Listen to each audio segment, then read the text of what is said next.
Hello everyone, and welcome to Charged. Charged is an exciting collection of multimedia resources for the African and international creative economy.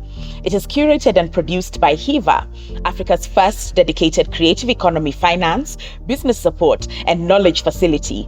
We, the HEVA team, are thrilled to welcome you into a space where you will enjoy learning and engaging directly about the creative and cultural space. Charged will feature input from our wide community of creatives, business owners, investors, policymakers, and others.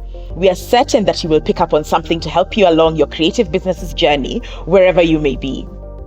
This project is enabled by the Innovative Financing Initiative for Culture, IFIC, and we are grateful for the support of our sponsors, the EU Commission and the French Development Agency, AFD.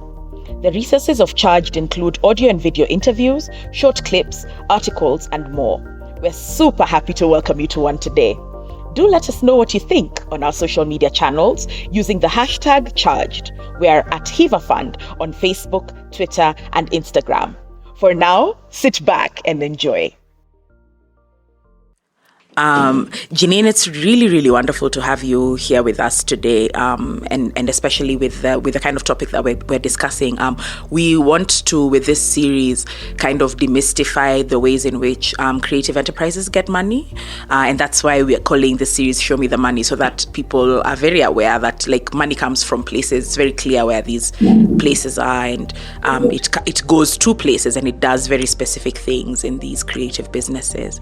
And I guess maybe to start, we'd love if you were to introduce yourself. So tell us your name and tell us what you do. Thank you so much for having me on this and to share with the audience what we do here at Azizi Life. My name is Jeannine Umutoniwase. I'm 34 years old. I'm a mother of 2 children. And I have been working with Azizi Life for more than 14 years, and I'm so happy for the impact that our work does for Rwandan community. Thank you. Could you tell us exactly what Azizi Life do? So Azizi Life means excellent life. And we started in 2008. We are based here in Rwanda, and our main work is always to do with rural artisans, and we help them find a market for their products here in Rwanda and overseas. We work with over 500 artisans, men and women, but most of them are women, and we try to help them increase or improve the beauty, the quality of their products, and then sell them locally and overseas. Not only that, but we also offer community-based tourism where tourists from all over the world come to Rwanda just to spend time with rural artisans, get to learn more about their daily life, what they do, their culture, and they spend a day or night with them just to learn how they do, learn more about their lives, their families, and culture. We also have another, I can call it an impact-oriented organization that helps more adults who didn't have a chance to go to school and learn how to read and write. So we help them to overcome that challenge. Over 6 months, we train them and help them to know how to read and write.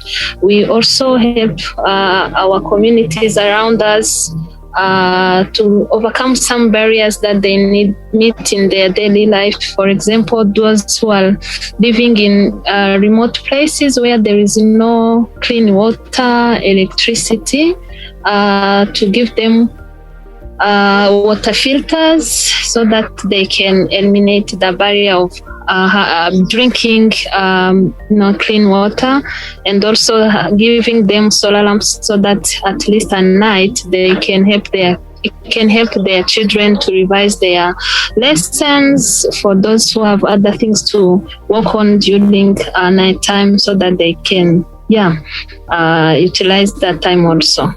So in a few words, that is what we do here in Rwanda. Azizi do so many things. It sounds like you're an absolute army, like the Azizi army, kind of running everything that's going on. And it's really, really beautiful to hear from you. The length and breadth of what you're able to do. I think what you've said about an impact element of your business is really interesting to hear about, and it would be cool to hear from you. What are the costs and benefits of having this approach? And are the costs difficult? Are they challenging to take on, or do you find that an impact approach is really what you want? When we started like this impact oriented project, of course we didn't have too much money to invest. We were using the profit from the Azizi Life business part of it to help run all those activities that I talked about previously, and with a very I can say very little money you have, and you want to do so many more activities to help those people there who were suffering, who were in need.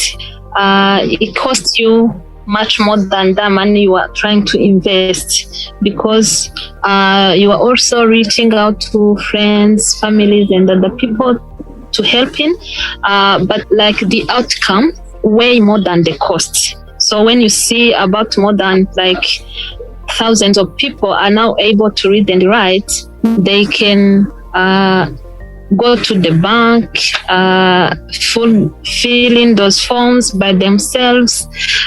They can direct themselves from one place to another by reading road signs without any difficulties. They tell us that they are now able to try and understand what their kids are learning from school. So you can see that is like the outcome, the fruits are weighing more than the cost it took us to start that impact project.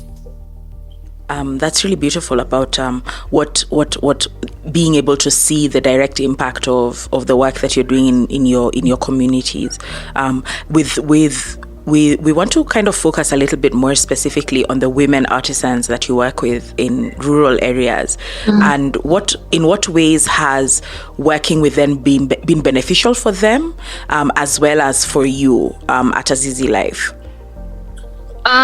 In 2008, when we started working with these women, you could see poverty into their eyes, into their homes, and it was kind of touching to hear their stories.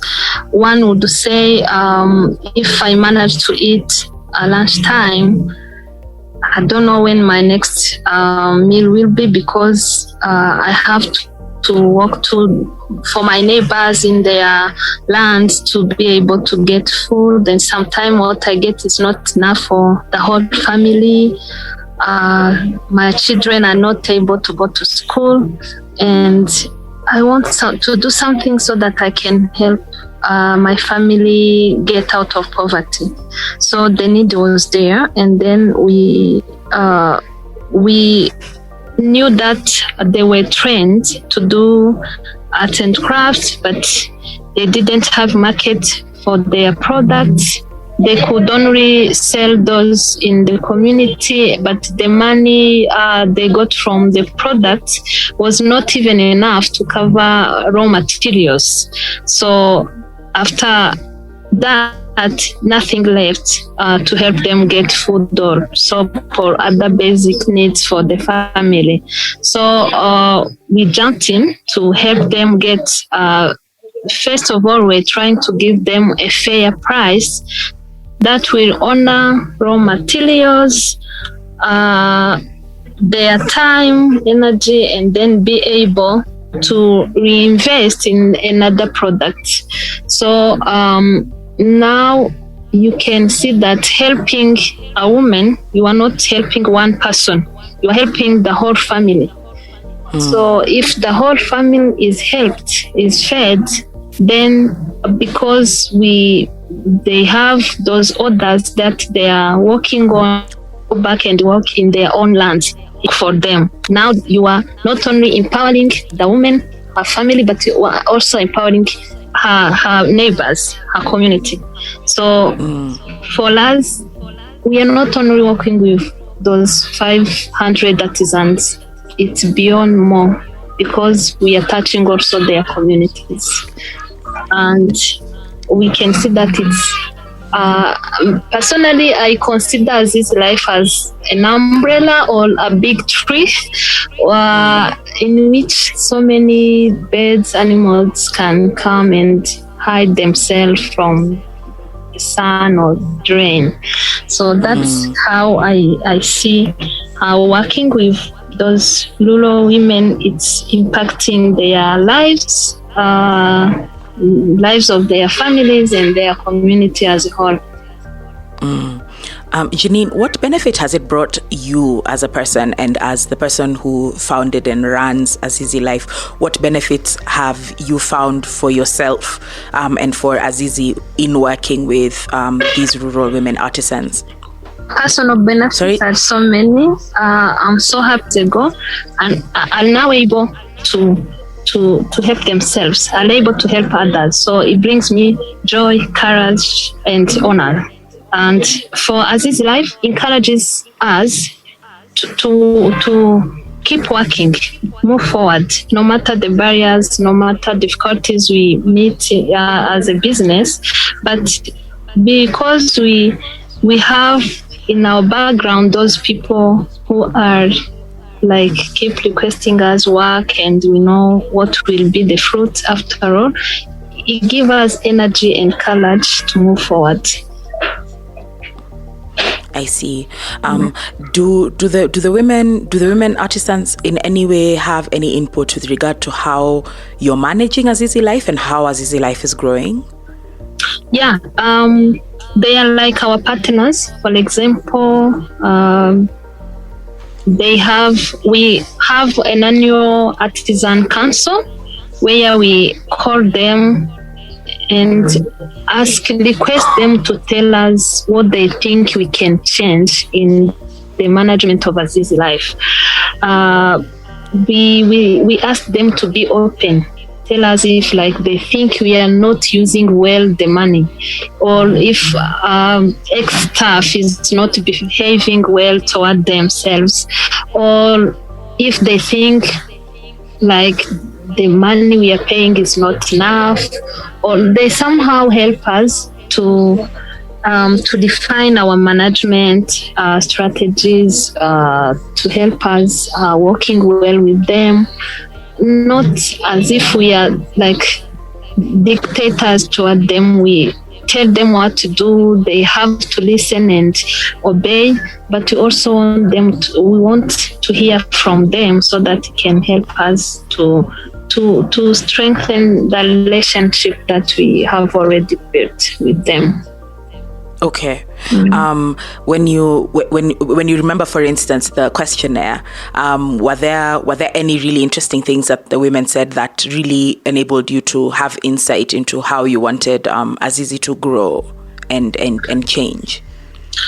There is something that they always talk about, and we really want to maintain that and keep doing. It's about fair wages, because if you compare how much we pay per product with local market or other competitors, for them they always say we are so happy here, we like how we don't undermine our work, how you pay us on time, you don't wait so long to pay us, or you don't wait to sell products so that you can come back and pay us. So that is something we want to focus on and keep working on. It's fair wage, and also and the love we show them. It's not that we are only interested in their product, but we are also interested in their well-being of their families.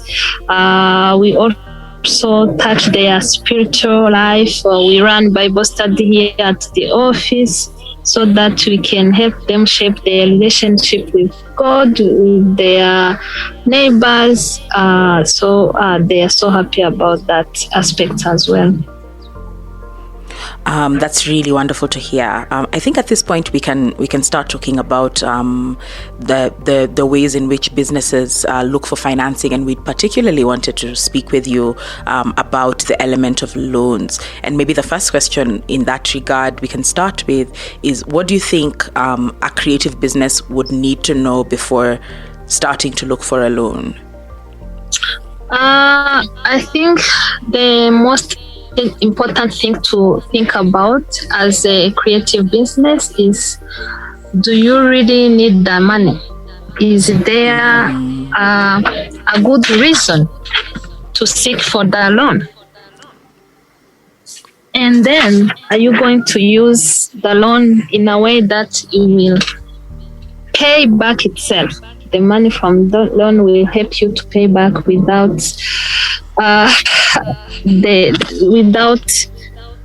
being like forced to pay back, or without even having to spend night without sleeping because you are not able to pay back. So I think they really have to understand the need of why they are looking for the loan.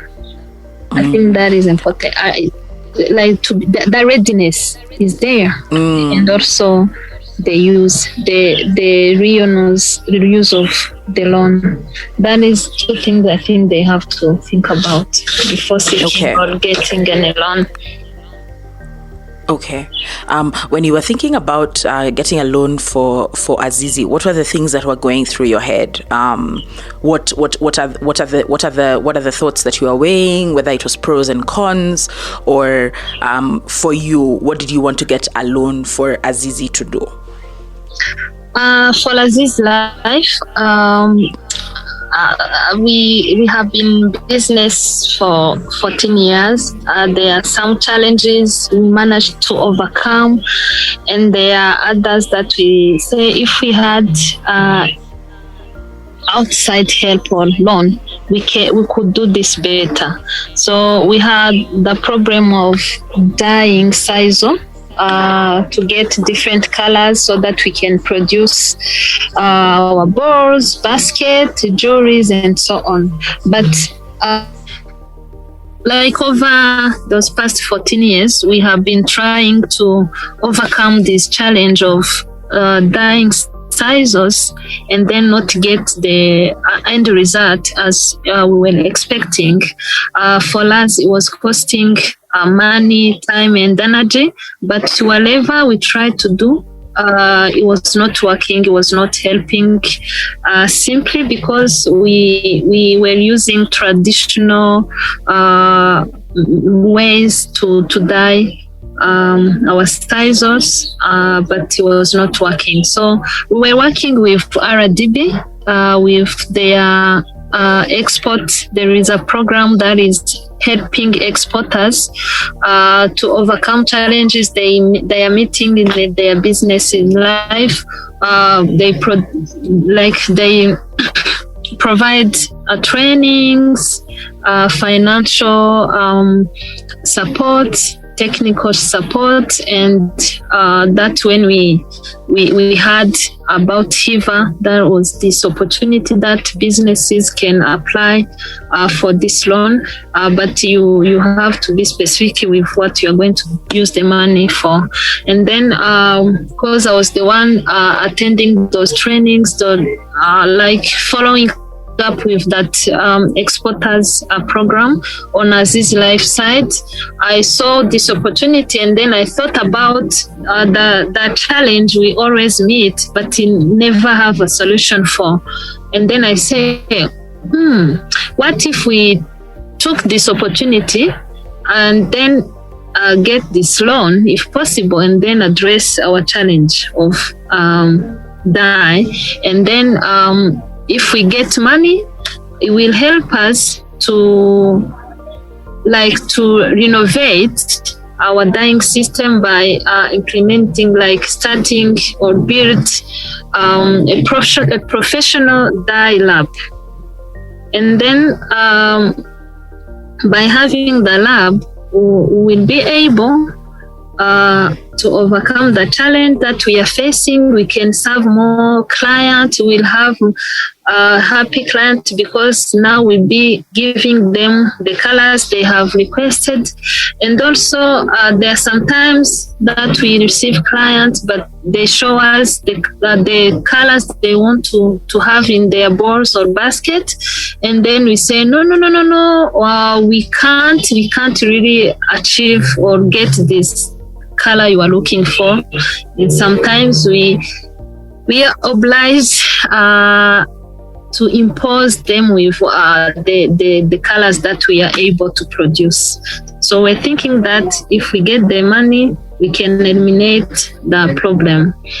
Not only serve Azizi Life, but there are other businesses that are working in art and craft that have been also telling us that they're struggling to get, for example, good black color or good red or other colors that are not going to shade after a while. So I was also thinking that we can also help those other companies to come to Azizi, and we help them to get their colors as they want. So that's when I talked to the team, and then we had time to think about this project, and also what will be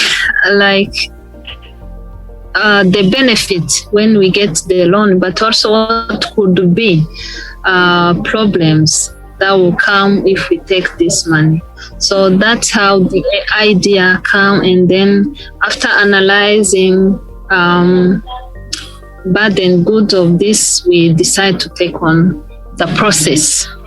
And then after working so many hours, so many times, we were selected and went to the final process of this, and we were eligible to get the money. What has applying for the loan taught you about your business? Because in a lot of ways you have to submit a lot of documents, and then and then maybe the HEVA people come back with feedback, or they say we want this other thing, or maybe when you're doing the financial model, they have interesting things that you had never had before. So what are these things that you learned about the Azizi Life business when you were applying for the loan? It was a long process, and who doesn't have patience will even live in the middle of the process, because as you said, there are so many documents that you are requested to submit, and sometimes you think, I have everything, I'm ready, but the next day you hear that you are missing these documents, you have to go and look for it. So for Azizi Life, they are documents or things that we never thought they were going to be important for us, but going through this process, it helped us to know which document a company have to have in mind, so that whenever you are requested to provide those documents, doesn't take you a lot of time and energy to find.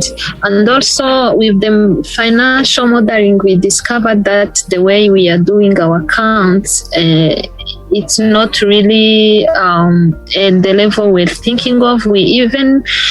We are working with an accountant firm where we think that they were doing the best job, but we learned from HEVA team that there are things that we need to change, and that helped us a lot, not only for this loan, but also for future reports.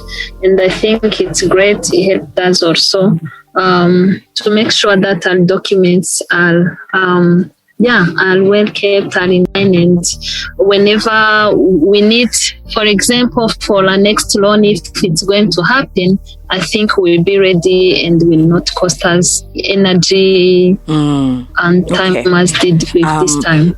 You've already told us about the professional dial-up that you're thinking about. You've already told us about the professional dial-up not only for Azizi Life, but also for other people. It will be very useful not only for Azizi Life, but also for other people, other practitioners, and been looking for maybe now we can talk about that kind of maybe now we can talk about thinking about loans. That kind of many difficult creative practitioners are quite afraid about, which many creative practitioners are quite afraid about, which is. And it's a valid paying back process. It's a very and many people very common, and it's a valid. They're afraid that they may not necessarily be able to make the monthly. They're afraid that they may not necessarily be able to make can be quite the monthly payments as agreed. And so for because you, the market can be quite because you went into the process of applying for a loan, knowing that because you went into the process of applying for a loan, knowing that somehow you'd be able to with make the faith you have and with the projections that you made. What is with the faith you have and with your confidence that you made with regard to the ability what do you get your confidence from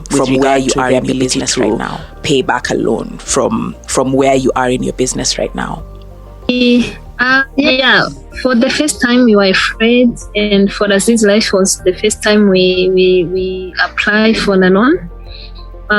We have been saying that we try to use our money. Let the business auto-finance itself, make sure that we are covering our costs, pay the wage and everything.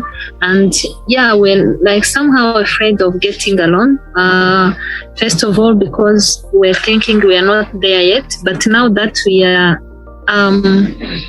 we are requested to take the next level, be able to supply more beautiful product, we had to take this loan. So now that we have to pay back every month, it means that we have to sell more products and also see other things that we can do in order to get money and be able to pay every month. And we are confident that we'll be able to meet our deadlines, be able to pay back.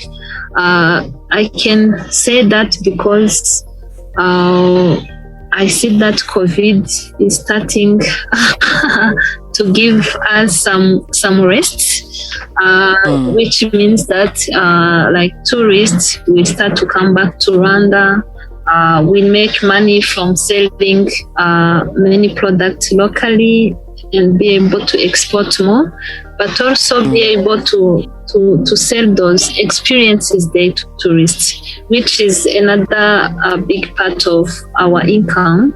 Because if we have many tourists coming to us, they are paying for the tourism activity, but also they want to take back some gifts to their friends and family back there. And we have seen that it was helping us to sell more locally. So we are really confident that with this relief of COVID, we'll be able to sell more than expected. Okay. I really appreciate, of course, the ways in which Azizi do many things, not just kind of produce and help produce artistic work, but then also the other things that you do, especially with the tourism, the community tourism experiences, which also enable a wider income stream. And of course, as the world gets a better handle on dealing with the COVID pandemic, when we have more vaccinations, more people will be able to travel, and this cloud will lift. And I'm really excited for what will happen with regard to Azizi, with regard to Azizi moving forward. When we talk about COVID, your business, of course, was directly affected. And so, what challenges did you face when the pandemic was at its worst in Rwanda? And what was that like for you and for the artisans that you work with? Yeah, I kind of remembering it as it was like happening yesterday. When COVID hit, we had so many bookings for the experiences day, and I was telling my team that 2020 is going to be a great year in tourism than ever, because we were like, I was even going to say full booked for the experiences days. Every single day we had bookings, and it was like big groups.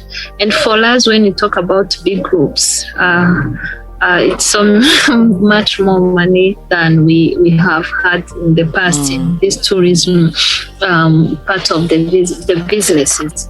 But then when the pandemic arrived in Rwanda, we had to cancel all those bookings. I remember that was about like 2 months, it was about 20,000 USD that we had to cancel. And we were only not counting that those bookings were also referring to the sales we made in the previous months with tourists who already came in the beginning of 2020, and then were like saying that we are going to sell many products. When we had to cancel all those bookings, it means that our sales went really down, even to zero. We had the offices that we were renting, like 3 offices in Rwanda that we were renting. We had over 20 permanent staff that we had to pay. There are those taxes applied, so many things. It was a big challenge for us, and then we thought of ways that will help Azizi Life to keep existing, help the staff, help the artisans. And what helped us, or what saved us, it was our presence in the US and our online shop presence also. Because like people, at their homes, let's say in Europe or in America, they could still see our products online. So in that period, we sold so many products online that we have never done before.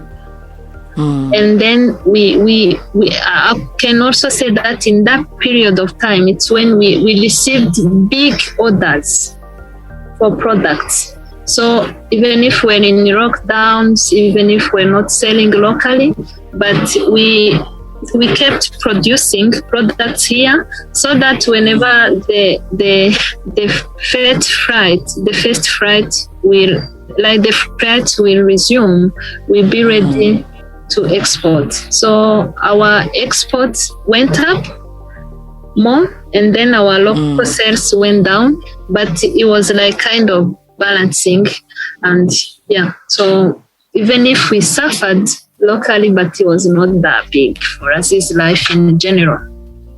Okay. And I praise God for that, for his provision, for his protection. Yeah. And this is our last question. It's been really wonderful to listen to you, especially talking about the ways in which COVID showed you that having an online presence was really useful for you, and having had it for a long time, and then listening to you talking about preparing for tourism to begin again, so that you can continue with all of the different elements of Azizi Life's work. And so our last question for you today is, what are your hopes for Azizi Life, and what are your plans with regard to continuing with looking for financing for your business in the future? My hopes for the future are so positive. Like this week, we had a big news that we were dreaming for a long time to have our own place, because we were renting. We continue to rent our office, our main office here in Rwanda. We're renting, but we purchased a land, and we sent all the documents this week. And congratulations! Thank you. Yeah, that's a very big deal. Yes. We hope that if everything goes well, in November we'll start construction. So I hope that within 6 or 7 months, Azizi Life will have its own home. That's wonderful. And so that's also where you'd have the dye lab. Yes. So that is what I was going to talk about. So at the new place, we'll have the new lab, professional lab, that will help us to have a new stream of income. We'll have also a beautiful cafe that will help like people going to the national parks in the south to stop and have some coffee. We will also have a hostel. So we are trying to be creative and innovative in trying to see how we can utilize that new space to get more incomes. And we have a big challenge in front of us to pay back the loan. So we have to make sure that we are utilizing all the chances available in front of us to get the money. And another good thing is that there is a Diana Fossey Museum that is under construction in the north of Rwanda, Musanze, and it's a wonderful place. It's a multi-millionaire project, and it will have a cafe and a gift shop. So Azizi Life has been chosen to sell art and craft there. For us, beautiful. Yes, it's a big achievement for Azizi Life, and we hope that will also help us to sell more products and also offer the experiences days there, and like offer other small projects like weaving classes, other things that will help us to earn more money. So my hope for the future are so positive. Oh, that's really wonderful. Thank you for sharing that. It's really great to hear both about the land and about the new opportunity with the upcoming museum. And I know the entire HEVA team and I'm sure everybody else who'll be listening in will really wish you well, and we'll really hope to hear how it goes. And we hope we'll get a glimpse of everything that's happening at Azizi in the near future. Thank you. Yeah, we'll be sharing with you how we are doing with the businesses, and if there is like a challenge we meet financially, so that you can help us. Of course. Yeah, so we will be sharing for sure. Thank you so much, Jeannine. Thank you for spending this brief time in the morning with us, and thank you for sharing about how you have been able to figure out loans for Azizi Life, the creative business that you run. We're really, really grateful for you being here with us for Show Me the Money. Thank you so much, and it was a pleasure for us on behalf of Azizi Life to be part of it, and I'm sure that having the loan from HEVA will help us to make the next step to overcome challenges we have been facing in the past, and will help us also to serve more. Thank you so much. And I can say that those who are interested in knowing more about Azizi Life, please don't hesitate to visit our website, www.azizilife.com. Thank you.